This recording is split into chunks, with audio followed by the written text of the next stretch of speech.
Brad Marchand's status uncertain after exiting Saturday's game. Will know more tomorrow. The Bruins are still clinging to what little chance they have at making the postseason, a 12.1% chance, according to Money Puck, and those already slim odds might have just taken a massive hit following Saturday's game against the Penguins. While Boston picked up a much-needed regulation win, it did so without its captain for over 40 minutes of play. Brad Marchand took a hard hit into the boards in the first period on Saturday, and needed help getting off the ice and into the locker room. He didn't return to the bench, and Bruins interim coach Joe Sacco didn't provide a concrete update on his status post-game. "I haven't heard anything yet," Sacco told reporters. "I'll probably know more tomorrow." The Bruins' injuries are starting to pile up at the least opportune time. Charlie McAvoy's status is still up in the air after his injury during the Four Nations face-off. Hampus Lindholm has missed over 40 games with his injury, and also doesn't have an exact timetable for his return. If Marchand's injury causes him to miss even a few games, Boston will have to drag itself into a wild-card spot with a depleted roster. David Pastrnak has propped up the Bruins' offense through its struggles, and he'll need to continue that pace through the end of the season if the Bruins hope to have a chance at playing beyond April.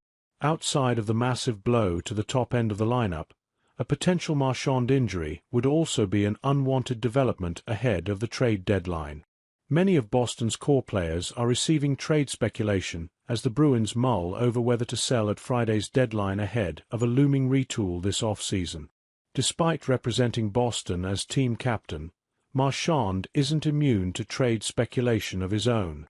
Elliot Friedman noted on his 32 Thoughts podcast in February that he thinks trading Marchand only becomes a thing this year if Boston kind of falls out of the race, and certainly the Bruins are in dire straits in that regard.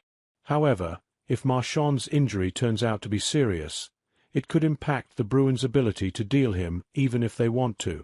Marchand's top suitors would likely be playoff-caliber teams looking for one missing piece to get them to Stanley Cup contention. A healthy Marchand would fit that bill, but an injured one would not provide much of an appeal in those circumstances. Regardless of if Boston elects to sell at the deadline or stay put, the outlook of its season will likely be shaped in large part by Marchand's injury status. Sign up for Bruins updates. Get breaking news and analysis delivered to your inbox during hockey season. Submit your email, enter your email address, sign up. The post Brad Marchand's status uncertain after exiting Saturday's game, "I'll know more tomorrow," appeared first on Boston.com.